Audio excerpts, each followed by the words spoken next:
नमस्कार दोस्तों, आप सुन रहे हैं एक डरावनी कहानी, वो भी मेरी जुबानी। दोस्तों, आज की जो कहानी हम लेकर आए हैं वो राजस्थान में रहने वाले एक व्यक्ति विश्राम सिंह जी की है, जो पेशे से एक बस ड्राइवर हैं। तो आइए आज हम यह कहानी विश्राम जी के दृष्टिकोण से सुनते हैं। लेकिन कहानी शुरू करने से पहले मैं आप सभी से एक छोटी सी विनती करना चाहता हूं। आप सभी हमारी कहानियां तो बड़े ध्यान से सुनते हैं, लेकिन उन्हें लाइक और शेयर करना अक्सर भूल जाते हैं। तो कृपया आज की हमारी इस कहानी को अधिक से अधिक लाइक और शेयर करें, और हाँ, हमें कमेंट करके जरूर बताएं कि आपको हमारी यह कहानी कैसी लगी। और हाँ, अगर आप चाहते हैं कि अगली कहानी में हम आपका नाम लें, तो हमें कमेंट करके जरूर बताएं कि आपका नाम क्या है और आप कहानी कहां से सुन रहे हैं। आपने अब तक कई डरावनी कहानियां सुनी होंगी, लेकिन मैं दावे के साथ कह सकता हूं कि हमारी आज की यह कहानी आपको जरूर पसंद आएगी। और अगर आप हमारे चैनल पर नए हैं तो चैनल को सब्सक्राइब करना बिल्कुल ना भूलें, ताकि हमारा और आपका यह डरावना रिश्ता और भी मजबूत हो सके और हमारी आने वाली हर नई कहानी आप तक सबसे पहले पहुंच सके। तो चलिए बिना देर किए शुरू करते हैं आज की कहानी। कहते हैं, रेगिस्तान कोई राज नहीं रखता, सूरज सब कुछ जला डालता है, हर रहस्य को भस्म कर देता है। लेकिन रात कुछ और ही कहानी कहती है। मेरा नाम है विश्राम सिंह, उम्र 48 साल। इनमें से 26 साल मैंने राजस्थान स्टेट रोडवेज की बस चलाते हुए बिताए हैं। कभी जोधपुर से जैसलमेर तक सैलानियों को पहुंचाया है, तो कभी गांवों से गेहूं की गठरियों, मिमियाती बकरियों और भगवान के नाम की फुसफुसाहटों को। लेकिन हर सफर की शुरुआत एक सी होती है, चाबी घुमाना, डीजल की गंध और स्टीयरिंग व्हील की वो हल्की कंपन। यही मेरी दुनिया की स्थिरता है, जो हर रोज बदलती रहती है। लेकिन वो रात, वो मनहूस जून की रात, अब भी मेरे शरीर में किसी बुखार की तरह समाई हुई है। सब कुछ सामान्य ही शुरू हुआ। रूट 47, जोधपुर से बाड़मेर, लंबा शांत सफर, झाड़ियों, रेत और वीरान गांवों से भरा हुआ रास्ता, पुराने ढाबों की झिलमिलाती ट्यूबलाइटों के बीच से। ड्राइवरों में इसे विधवा मार्ग कहते थे, क्योंकि यहां कई हादसे हुए थे। लेकिन मैं कहानियों पर नहीं, सड़क, समय और स्पीड पर भरोसा करता था। उस दिन मेरा कंडक्टर था राजू, जवान, घबराया हुआ, सस्ते आफ्टर शेव और बड़ी उम्मीदों की गंध में लिपटा हुआ। जॉब का पहला हफ्ता। सर, आपने पहले ये रूट लिया है? उसने पूछा जब हम डिपो पर फ्यूल भरवा रहे थे। मैंने क्लिप बोर्ड से नजरें हटाई। कई बार वो हिचकिचाया। सुना है, रात को यह रास्ता अजीब होता है। मैंने बस गुर्रा कर कहा, भूतों से डर लगता है या गड्ढों से? वो चुप हो गया। बस में कुल 12 यात्री थे। एक बूढ़ी औरत, हाथों में लाल चूड़ियां, 2 छुट्टी पर जा रहे फौजी जवान, एक जोड़ा और उनका रोता हुआ बच्चा, और सबसे पीछे बैठा एक शांत आदमी काले कपड़ों में, जो पलक भी नहीं झपकाता था। नाम याद नहीं, शायद याद रखने भी नहीं चाहिए थे।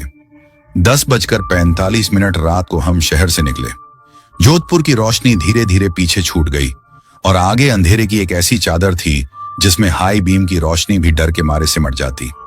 1:33 पर मैंने देखा, सामने लगी घड़ी की सुइयां रुक चुकी थीं। मैं हर घंटे देखता हूं, आदत है। बैटरी गई होगी, मैंने बड़बड़ाया। सर, राजू ने मिरर की ओर इशारा करते हुए कहा, यह ढाबा हम पहले नहीं पास कर चुके क्या? वो एक जंग लगे बोर्ड की तरफ इशारा कर रहा था। होटल वीर तेजा, चाय, पकोड़ा, डीजल। और वो गलत नहीं था। हम 1 घंटा पहले यहां चाय के लिए रुके थे, लेकिन वही ढाबा फिर सामने था। वही ट्रक बाहर खड़ा, वही कौवा तेल के ड्रम पर बैठा। शायद कोई और हो, मैंने कहा, लेकिन मेरी आवाज खुद मेरे कानों को झूठ लगी। फिर महीनों से बंद पड़ा रेडियो जिंदा हो उठा। पधारो म्हारे देश, एक औरत की आवाज, मीठी, भूतिया, किसी पुराने ग्रामोफोन जैसी। राजू ने बटन घुमाया, आवाज गायब हो गई। हम खामोशी में चलने लगे। 2:11 पर सड़क किसी मृग तृष्णा की तरह चमकने लगी, लेकिन गर्मी नहीं थी, सिर्फ हवा। पहला यात्री 2:23 पर गायब हुआ। बच्चे की रोने की आवाज बंद हो गई।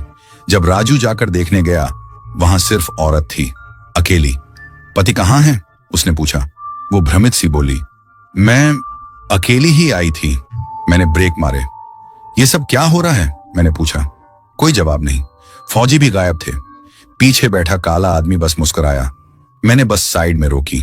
धूल उड़ती हुई अंधेरे से मिल गई, जैसे किसी चिता का धुआं। मैंने इंजन बंद करने की कोशिश की, चाबी हिली ही नहीं। इंजन लगातार चल रहा था, शांत, लेकिन किसी सोते हुए जानवर की तरह जिसे जगाना नहीं चाहिए। राजू के चेहरे पर सन्नाटा था। साहब, सीटें खाली हैं, वो सही कह रहा था। आधी बस खाली थी, न फौजियों का सामान, न उनके बूट। पथी भी गायब। औरत जो अभी कुछ देर पहले कह रही थी कि वो अकेली आई है, अब ऐसे दिख रही थी जैसे किसी ख्वाब से जागी हो। मुझे याद नहीं, वो बुदबुदाई, अपनी मंगलसूत्र को छूते हुए। अभी तो यहीं बैठा था। मैं खड़ा हुआ। सीट की चरमराहट अब असहनीय लग रही थी। सुनिए सब लोग, मैं जोर से बोला, कोई भी बस से नीचे नहीं उतरेगा। हम अगली पुलिस चौकी तक जा रहे हैं। कुछ गड़बड़ है।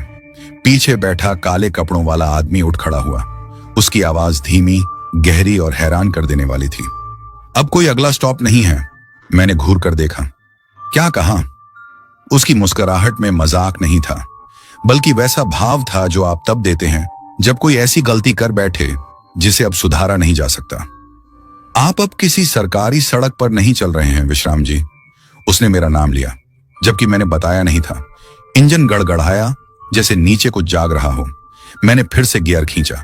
इस बार लीवर ऐसे चला जैसे तेल में डूबा हो, बहुत ज्यादा आसान। स्टीयरिंग व्हील गर्म लग रहा था। राजू फुसफुसाया, साहब, हमें बस छोड़ देनी चाहिए, ये ठीक नहीं है। कोई नहीं उतरेगा, मैंने चिल्लाया। बीच रास्ते में हैं, अगले चेक पोस्ट तक जाएंगे। मैंने एक्सीलरेटर दबाया, बस चल पड़ी। काले कपड़ों वाला आदमी आगे बढ़ा। उसका चेहरा सूखा हुआ, आंखें गहरी, होंठ पतले। उम्र का अंदाजा लगाना मुश्किल, जवान भी लगता था और बुजुर्ग भी। सिर्फ जिंदा लोग चेक पोस्ट पार करते हैं, उसने कहा। राजू ने इमरजेंसी रोड उठाई, मोटा लोहे का डंडा। पास मत आना, वो चिल्लाया। वो आदमी मुस्कुराया और फिर गायब हो गया।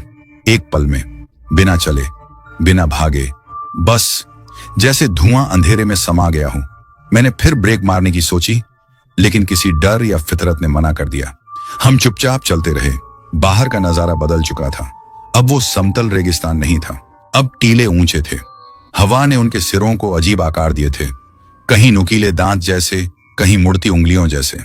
अब कोई माइलस्टोन नहीं थे, कोई रोड साइड मंदिर नहीं। यहां तक कि आसमान के तारे भी गलत लग रहे थे, जैसे किसी ने राजस्थान का नक्शा भुलाकर आकाश को दोबारा बना दिया हो। डिजिटल डैशबोर्ड पर चमक रहा था, temp infinite degree Celsius. Raju ने दबी आवाज में मंत्र पढ़ना शुरू कर दिया। मैं अंधविश्वासी नहीं हूं, लेकिन जब स्क्रीन ने संख्याओं की जगह शब्द लिखने शुरू किए तो हाथ कांपने लगे। सुबह तक चलते रहो वरना वे तुम्हें ले जाएंगे। मैंने स्क्रीन पर हाथ मारा, चिंगारियां निकली और फिर अंधेरा। राजू कांपती आवाज में बोला, सर, ये कौन सी जगह है? ये बाड़मेर रोड तो नहीं है? मैंने सिर हिलाया। नहीं, ये अब वो सड़क नहीं है। हम एक और साइन बोर्ड के पास से गुजरे। आधा रेत में दबा हुआ, झंग लगा, एक तरफ झुका। उस पर लिखा था, रास्ता बंद है, वापस जाएं। लेकिन पीछे कोई सड़क नहीं थी, सिर्फ रात थी और हमारे पहियों के निशान जो हवा उतनी ही तेजी से मिटा रही थी। बच्चा फिर रोने लगा, लेकिन जब मैंने शीशे में देखा, वहां कोई बच्चा नहीं था, बस वो औरत थी, एक खाली कपड़े की गठरी को थपकती हुई। एक ऐसी लोरी गा रही थी जिसे कोई बच्चा सुनना नहीं चाहेगा। हमारे पीछे की सड़क गायब हो चुकी थी। मैं मजाक नहीं कर रहा। न कोई टायर के निशान, न रेत में कोई लकीर, यहां तक कि हमारे पहियों की परछाई तक नहीं। ऐसा लग रहा था जैसे रेगिस्तान हमारे रास्ते को निगल गया हो। मैंने स्टीयरिंग व्हील कसकर थाम लिया। उंगलियों के पोर सफेद पड़ चुके थे। राजू एकदम सख्त होकर मेरे बगल में बैठा था, सामने ताकता हुआ, जैसे अपनी ही शव यात्रा देख रहा हो। हम कुछ बोले नहीं, बोलते भी तो क्या। हर किलोमीटर के साथ बस और भी शांत होती जा रही थी। सिर्फ यात्री नहीं, मशीन भी चुप हो गई थी। न इंजन की घरघराहट, न खड़खड़ाहट, सिर्फ टायरों की सरसराहट, जैसे कुछ नहीं पर चल रहे हों। तभी मुझे एक और बात महसूस हुई। रियर व्यू मिरर गायब था, न टूटा हुआ, न गिरा हुआ, बस जैसे कभी था ही नहीं। जहां होना चाहिए था वहां सिर्फ खाली ब्रैकेट झूल रहा था। मैंने साइड मिरर देखे, दोनों नदारद, फ्रेम से साफ गायब। मैंने खुद को नंगा महसूस किया, अंधा। साहब, राजू की आवाज आई, एकदम धीमी, हमें यहां नहीं होना चाहिए था। मैंने कुछ नहीं कहा। मैं उस नए साइन बोर्ड को देख रहा था जो सामने चमक रहा था, हल्की रोशनी में टेढ़ा सा गड़ा हुआ। भगारपुर में आपका स्वागत है। जनसंख्या 0। बगारपुर? ऐसा कोई गांव बाड़मेर रूट पर नहीं है। मुझे पता होता। मैंने इन सड़कों को उस वक्त से चलाया है जब यहां पेड़ भी नहीं थे। फिर भी बोर्ड वहीं था, छाया नहीं डाल रहा था, सिर्फ खड़ा था, जैसे कोई मनहूस संकेत। जैसे ही हम आगे बढ़े, धूल के पीछे एक आकृति उभरी, एक पुराना लोहे का गेट जो सड़क पर झुका था। उसके दरवाजे आधे खुले थे। हम उसके नीचे से गुजरे। जो सामने था वो गांव नहीं था, कम से कम ऐसा नहीं जो किसी राजस्थान के नक्शे पर हो। आधे धन से मकान जैसे मौत की ओर झुके हुए हों, टूटी हुई कुओं की मुंडेरें जिनके चारों ओर सफेद पत्थर गोल घेरे में रखे थे, सूखे पीपल पर लटकी मंदिर की घंटियां जो बिना हवा के भी झूल रही थीं। एक सीधी गली उस पूरे गांव में जाती थी। बीच में एक बस स्टॉप था, जंग लगा, फीका लाल रंग, नामपट बस एक बोल्ट से लटक रहा था। भगारपुर चौक। साइड में लिखा था एक पुराना नारा, 1980 के दशक से, सफर सुरक्षित हो तो जीवन सुखद हो। अब तो जैसे मजाक लग रहा था। कुछ था जिसने मुझे बस धीमी करने पर मजबूर किया। हम चौक के सामने रुके। हेडलाइट एक बार झपकी, फिर बुझ गई। अंधेरा गाढ़ा, भारी, हर दिशा से दबाता हुआ, जैसे किसी नेगीले कपड़े से चेहरा ढक दिया हो। और फिर बिना किसी चेतावनी के सभी यात्रियों ने एक साथ चीख मारी, कलेजा चीर देने वाली आदिम चीख। मैंने मुड़कर देखा, सब खड़े थे, यहां तक कि वो औरत भी जिसके पास अब बच्चा नहीं था। सभी के मुंह खुले थे, लेकिन चेहरे पत्थर जैसे जमे हुए।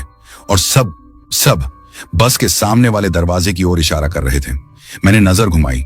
वहां शीशे के उस पार एक लड़की खड़ी थी, सफेद कपड़े, झुका हुआ सिर, लंबे उलझे हुए काले बाल जो चेहरा ढक रहे थे, नंगे पांव, काले जंग लगे पायल, बाएं हाथ की उंगलियां हल्के से दरवाजे को छूती हुई। टप टप टप। मैंने आदतन दरवाजे का लीवर थामा, लेकिन कुछ भीतर से चिल्ला उठा, इसे मत खोलो, इसके लिए नहीं, यहां नहीं। राजू फुसफुसाया, साहब मत खोलिए। लेकिन देर हो चुकी थी। दरवाजा खुद ब खुद खुल गया। वो लड़की धीरे धीरे अंदर आई, पांव बिल्कुल चुप। किसी यात्री ने हिलने की हिम्मत नहीं की जब वो उनके बीच से गुजरी। उसका वजूद गलत लग रहा था, ठंडा नहीं जैसे फिल्मों के भूत, नहीं इससे भी बुरा। उसके चलने से ऐसा लगा जैसे दुनिया से कुछ घट गया हो। वो सीधा मेरे पास आकर खड़ी हो गई और तब मैंने उसका चेहरा देखा। आंखें सूखे खून जैसी, होंठ दोनों किनारों से सिले हुए, धागा नहीं किसी बाल जैसे काले रेशों से सीला हुआ। वो बोली नहीं, शायद बोल भी नहीं सकती थी, लेकिन अपनी जली हुई प्राचीन आंखों से मुझे देखती रही। और फिर मेरे मन में गूंजा उसका स्वर, मुंह से नहीं, सीधे दिमाग में, सुबह तक चलाते रहो विश्राम सिंह, वरना ये सब हमेशा तुम्हारे साथ सवारी करेंगे। अगले ही पल वो गायब हो गई, ठीक वैसे ही जैसे काले कपड़े वाला आदमी, लेकिन उसकी गंध रह गई, चमेली, धूल और सड़न का एक घिनौना मिश्रण। राजू चुपचाप रो रहा था। मैंने इंजन स्टार्ट किया। इंजन स्टार्ट नहीं हुआ। जाग उठा, जैसे मेरे पैरों के नीचे कोई प्राणी सांस लेने लगा हो। भूखा, अब परवाह नहीं थी। मैंने बस चलाई, भगारपुर की टूटी गलियों से, उस काले आसमान के नीचे जिसमें कोई तारा नहीं था, वीरान मंदिरों, झुके हुए पेड़ों के बीच से। और पीछे मैंने देखा सैकड़ों आकृतियां चल रही थीं, सब उसी दिशा में, मानो अपनी आखिरी बस पकड़ने चले हों। मैंने पीछे नहीं देखा, एक बार भी नहीं, क्योंकि मुझे पता था अगर उन्हें देख लिया, अगर उन्हें पहचान लिया, तो मैं शायद गाड़ी नहीं चला पाऊंगा। और उस लड़की की आवाज मेरे दिमाग में हथौड़े की तरह गूंज रही थी, सुबह तक चलाओ, नहीं तो ये सब हमेशा तुम्हारे साथ चलेंगे। लेकिन क्या हो अगर सुबह कभी आए ही नहीं? क्या हो अगर ये सड़क कभी खत्म ही ना हो? क्या हो अगर मैं सालों से चला रहा हूं और मुझे पता ही नहीं चला? अब सड़क फिर बदली।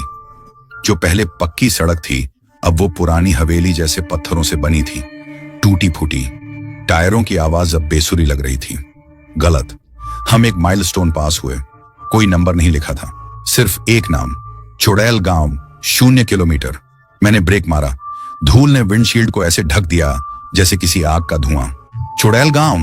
मैंने खुद से पूछा, ऐसी कोई जगह नहीं होती। मैंने सुना है, राजू ने घुटते हुए कहा। पुराने ड्राइवरों से कहते हैं दशकों पहले यहां एक गांव था, जल गया, पूरी आबादी गायब हो गई। लोग उसे चुड़ैल गांव कहने लगे। मैंने अंधेरे में झांका, कोई गांव नहीं था, सिर्फ रेत, झाड़ियां और सन्नाटा। और फिर मैंने उसे देखा, एक औरत सड़क के बीचों बीच खड़ी।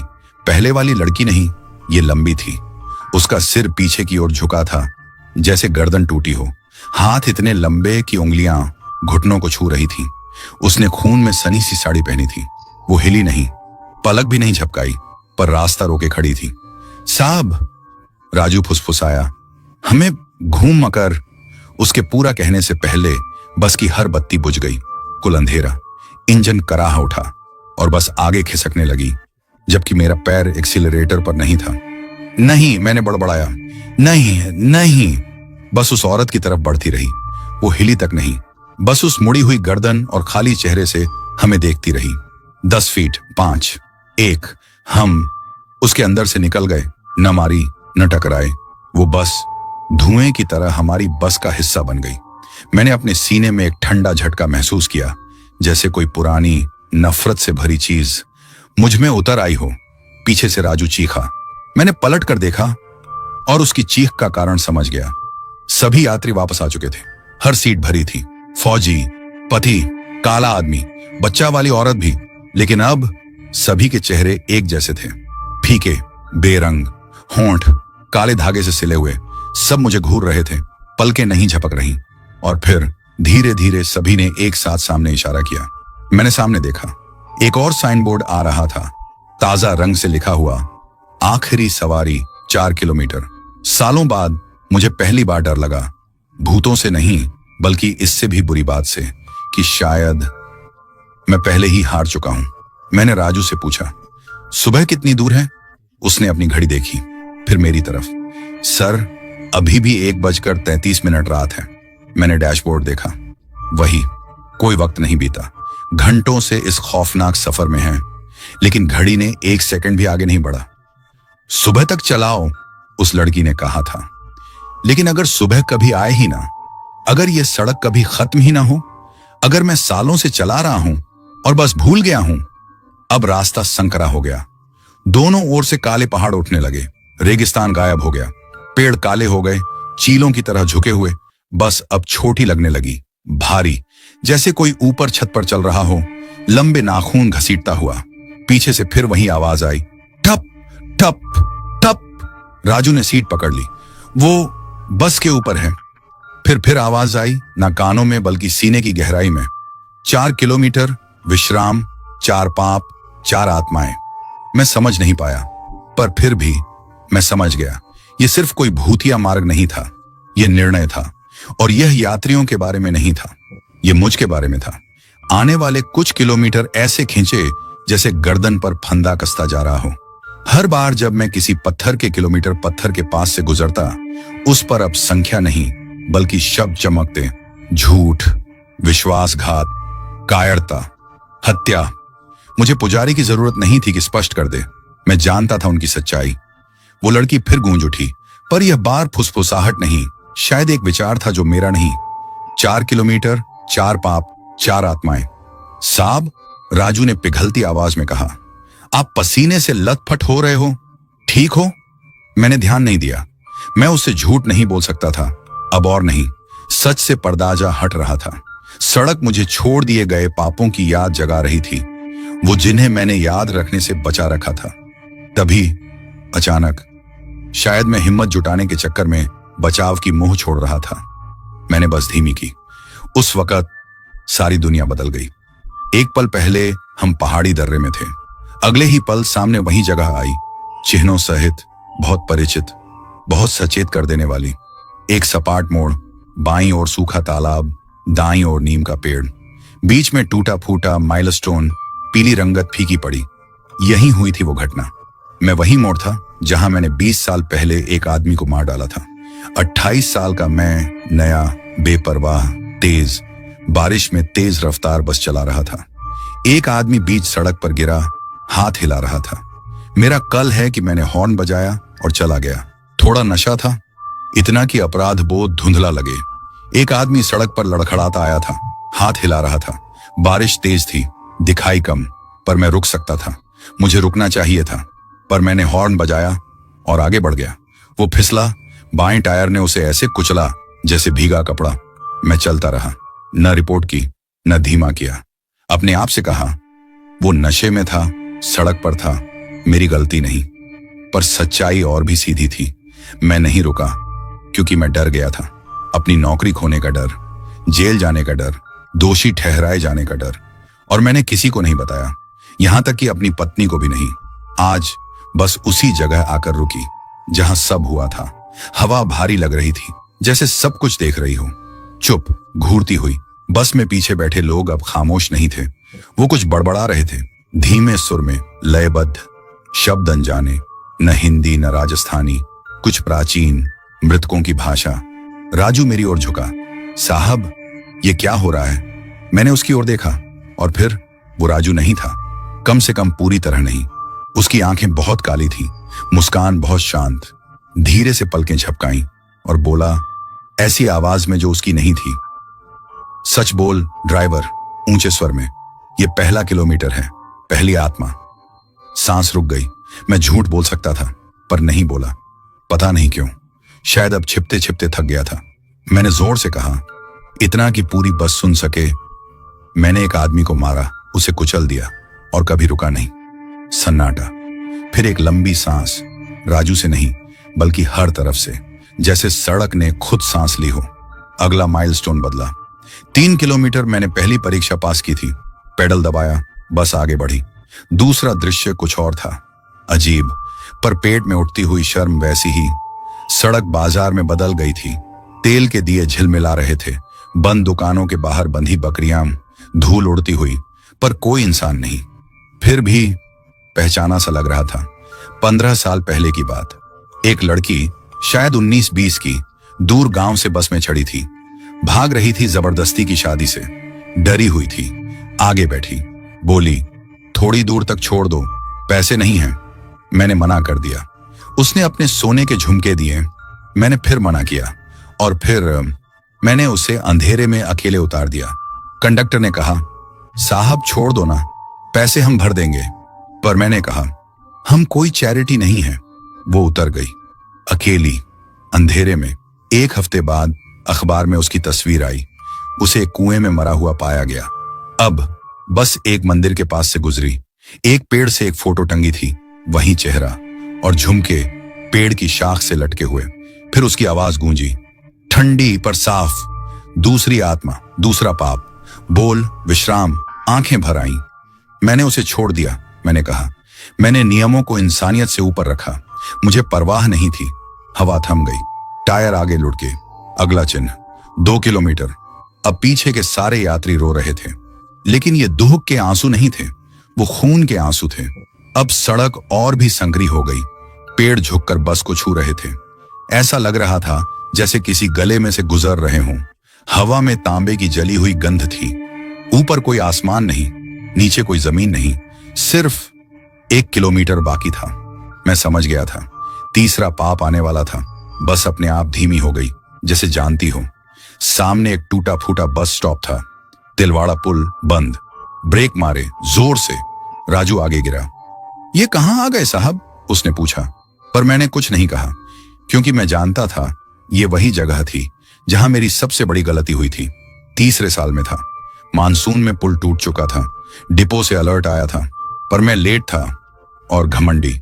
एक बूढ़ा आदमी अपनी बीमार पत्नी के साथ हाथ फैलाकर बस के आगे आ खड़ा हुआ।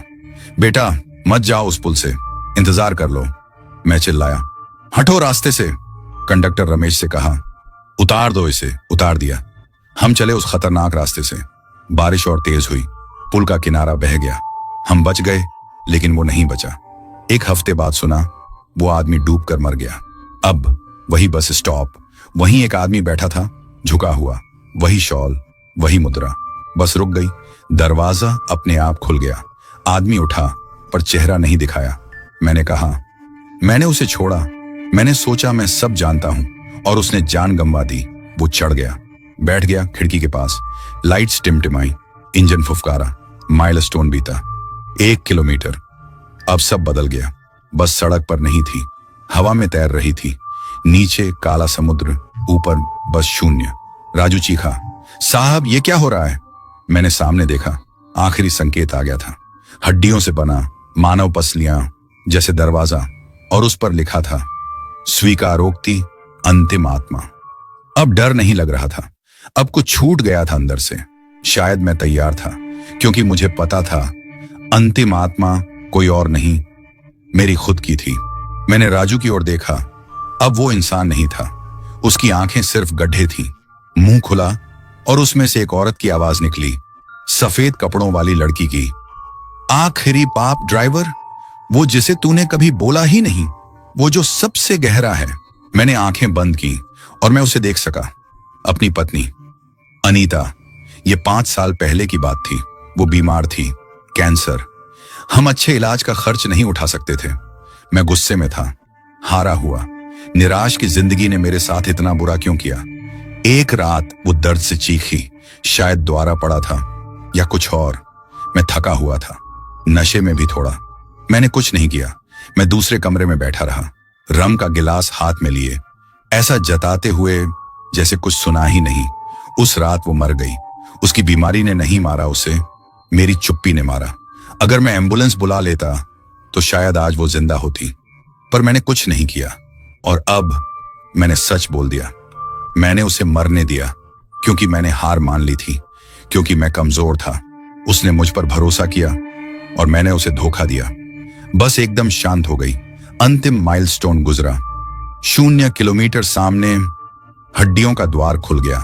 उसके पार प्रकाश, जैसा कोई प्रकाश मैंने कभी नहीं देखा था। न सूरज की रोशनी, बल्कि एक आभा, गर्माहट से भरी, सोने सी चमकती। और उसमें था धूह, पर क्षमा भी। बस रुक गई। अब सारी सीटों पर बैठे चेहरे पहचाने हुए लगने लगे। वो लोग जिनसे मैं पहले मिल चुका था। कुछ मुस्कुरा रहे थे, कुछ रो रहे थे। एक एक करके सब उतरने लगे प्रकाश की ओर। राजू ने मेरी ओर देखा। इस बार वो असली था। उसने पूछा, क्या अब हम आजाद हैं? मैंने कुछ नहीं कहा, क्योंकि मुझे खुद नहीं पता था। बस के अंतिम छोर पर एक जानी पहचानी आकृति खड़ी थी, सफेद कपड़ों में वही लड़की। अब उसकी मुस्कान में न उपहास था न नाराजगी, बस शांति।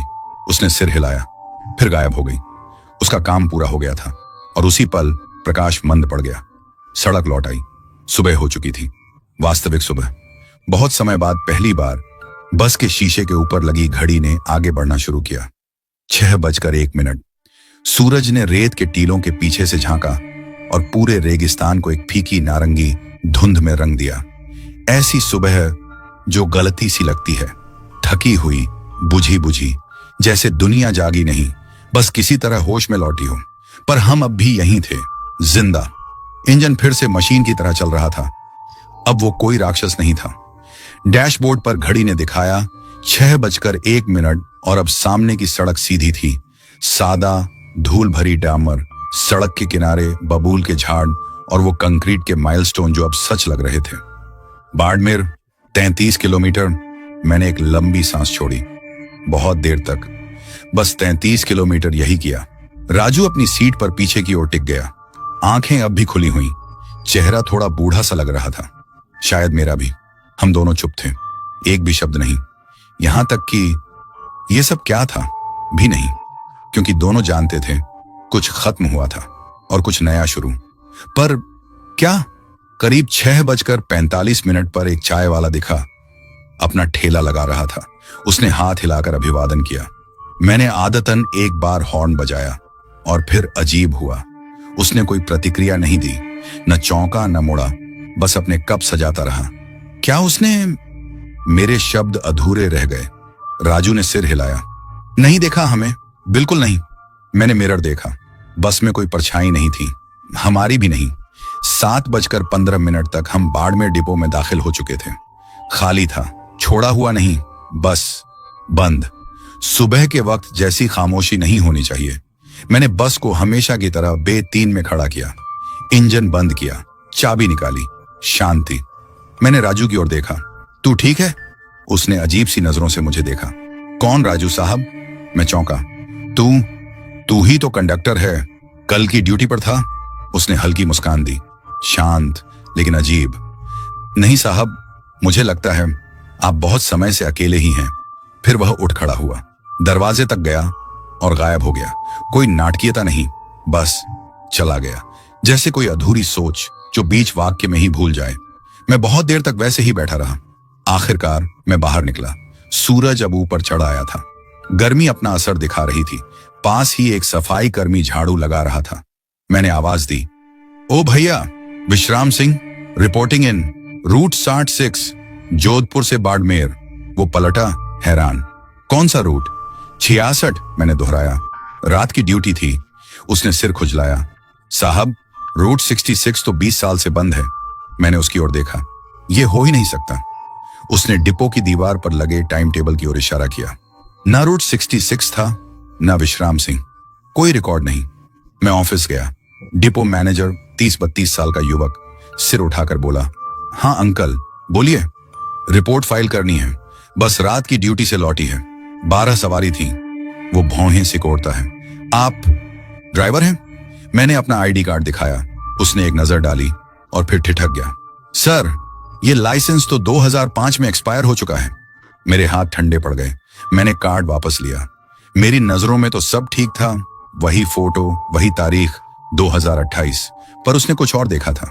मैं बाहर आया, बे3 की ओर चला, लेकिन बस गायब थी। कोई टायर के निशान नहीं, कोई तेल की बूंद नहीं, कोई धूल तक नहीं उड़ी थी। जैसे वो कभी वहां थी ही नहीं, जैसे मैं था ही नहीं। उस रात मैंने सड़क किनारे एक धर्मशाला में कमरा लिया। जोधपुर में अपनी बहन को कॉल किया। नंबर मौजूद ही नहीं था। पुराने साथी ड्राइवरों को मिलाने की कोशिश की, सभी नंबर डिस्कनेक्टेड।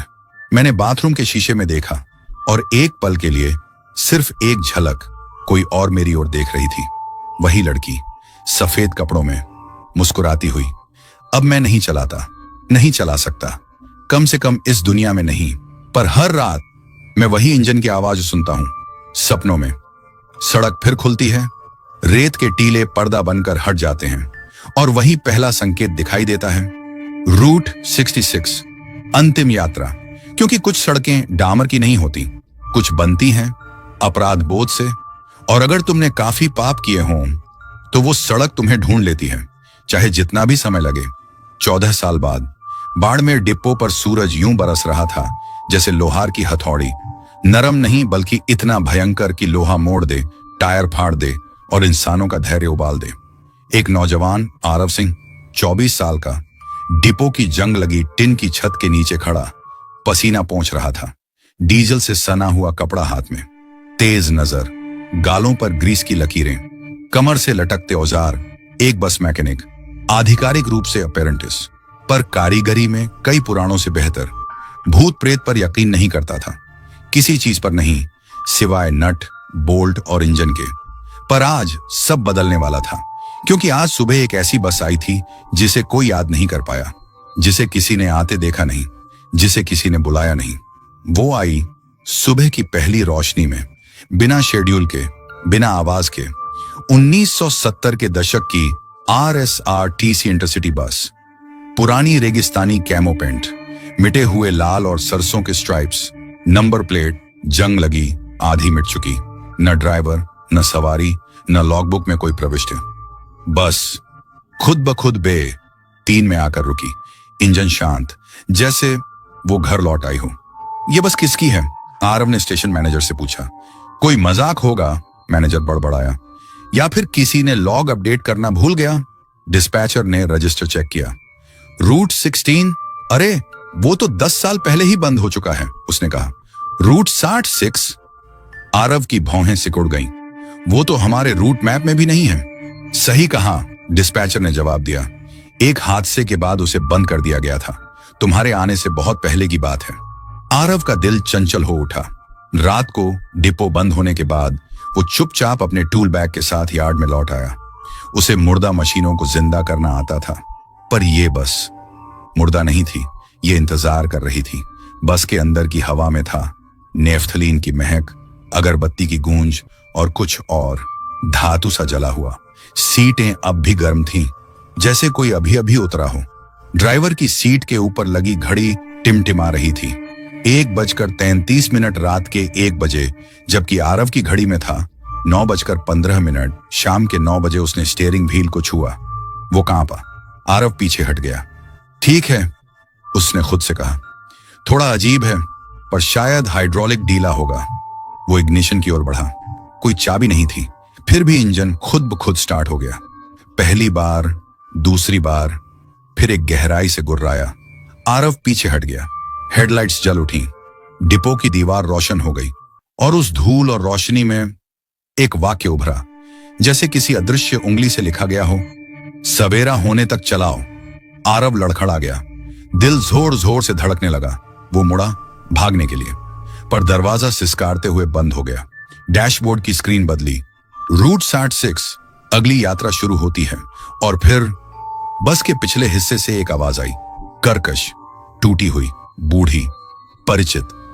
तेरे सवाल हैं, जवाब मिलेंगे, पर पहले ड्राइवर की सीट पर बैठ। आरव मुड़ा। एक आदमी पिछली सीट पर बैठा था। सलेटी वर्दी, धूल भरी टोपी, सूखी चमड़ी, गहरी आंखें। उसकी शर्ट पर एक नाम टंगा था, वी सिंह। इंजन फिर से गहराई से गुर्राया, जैसे कोई पुराना जानवर जगा हो जिसे भूल गए थे। बस के पास चाबी नहीं थी, पर वो खुद चल पड़ी।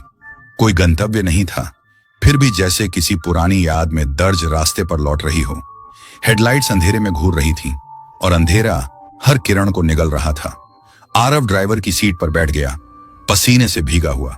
सीट जानी पहचानी सी लगी, पर उसकी नहीं, किसी और की, किसी बुजुर्ग, किसी मरे हुए की। पीछे की बस शांत थी। फिर दरवाजा सिसकारते हुए बंद हुआ और वो आने लगे। एक एक करके सवारियां सीटों पर बैठने लगी। दरवाजे से नहीं, छायाओं से। एक औरत सफेद साड़ी में, आंखों की जगह खाली गड्ढे। एक छोटा बच्चा, टूटा बस्ता, बालों में धूल जमी। एक बूढ़ा फौजी, आधा जबड़ा गायब। कुल 12। हर कोई अपनी सीट पर बैठ गया। किसी ने आरव की ओर नहीं देखा, पर उसने महसूस किया वो सब उसे जानते थे। तुम सब असली नहीं हो, उसने फुसफुसाया। इंटरकॉम से आवाज आई, गहरी, भारी, विश्राम सिंह की आवाज। तू सोचता है तू यहां अपनी मर्जी से आया है? यह रास्ता कभी स्वेच्छा से नहीं चलता, यह सिर्फ दोषियों को बुलाता है। आरव ने स्टीयरिंग कसकर पकड़ा। मैंने कुछ नहीं किया। सच में नहीं। सड़क मुड़ी। बाहर की दुनिया स्मृतियों और भ्रम में बदल गई। वो स्कूल दिखा, श्री सूर्य मंदिर विद्यालय, जहां उसका छोटा भाई कार्तिक पढ़ता था। फिर एक पुल, फिर नदी का किनारा। उसने खुद को देखा, छोटा, दौड़ता हुआ। कार्तिक पीछे पीछे, हंसता हुआ, चिढ़ाता हुआ। और फिर एक फिसलन। नदी मानसून की वजह से उफनती हुई। एक चीख, और आरव का चेहरा जमे हुए। न कूदा, न बचाया, बस भाग गया। उसने कभी किसी को नहीं बताया। कार्तिक की मौत को सबने दुर्घटना कहा, पर आरव जानता था उसने कोशिश तक नहीं की थी। वो डर गया था और खुद गर्ज था। बस कांप गई। स्कूल बैग वाला बच्चा मुड़ा और उसकी ओर देखा। वो कार्तिक था, न भूत, न भ्रम, बस एक लड़का, भीगा हुआ, ठंडा, उदास। तूने मुझे छोड़ दिया, उसने धीरे से कहा। आरव की सांसें थम गईं। मैं डर गया था। अब भी है, कार्तिक बोला, फिर मुड़ गया। इंटरकॉम की आवाज लौट आई। हर यात्री तुझे जानता है, जैसे वो मुझे जानते थे। तेरे पाप, तेरे स्टेशन हैं, तेरे पास अब 3 और हैं। बस ने रफ्तार पकड़ ली।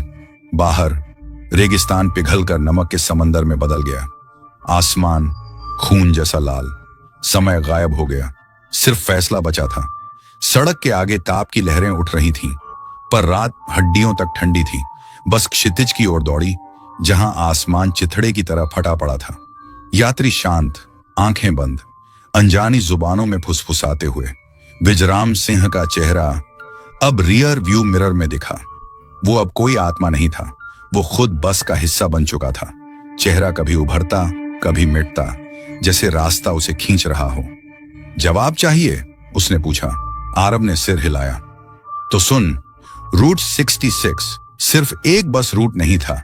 यह 1971 की जंग में एक सैन्य कॉरिडोर था। इस रास्ते से आम नागरिकों को निकाला गया था। फिर क्या हुआ? एक बस, रूट 66, शरणार्थियों और घायल सैनिकों से भरी थी। वो कभी नहीं पहुंची। क्यों? दुश्मन ने घात लगाई। गोले गिरे, रेत में जिंदा दफना दिए गए सब।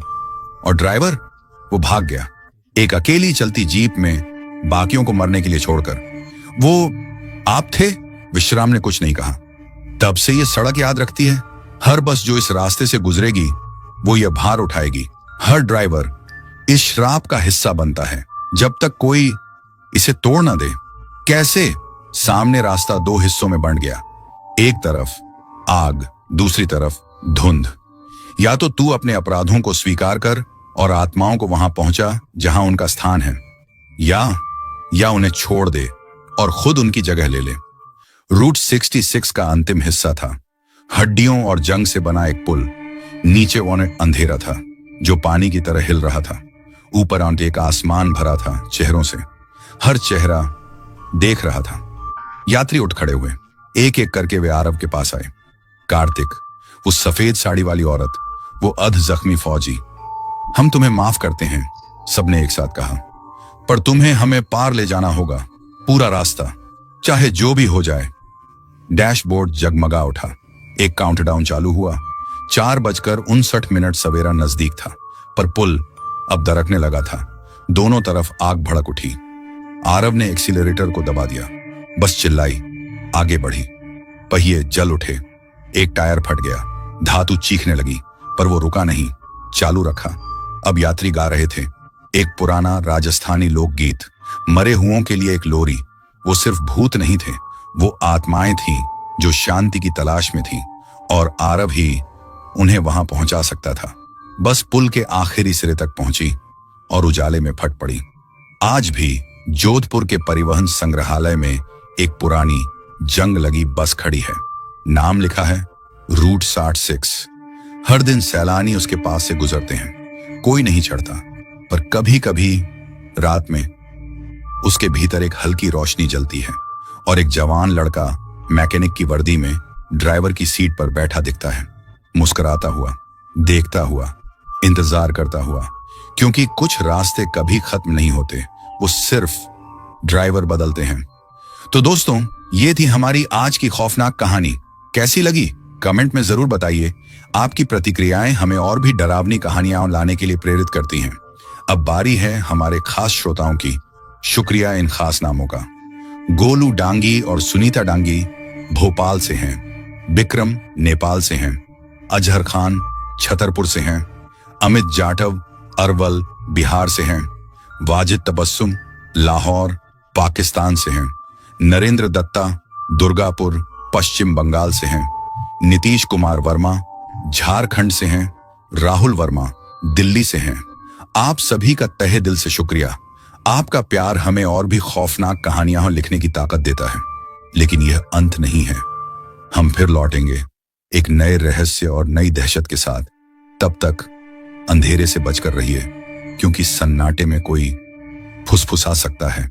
मिलते हैं अगली भयानक कहानी में।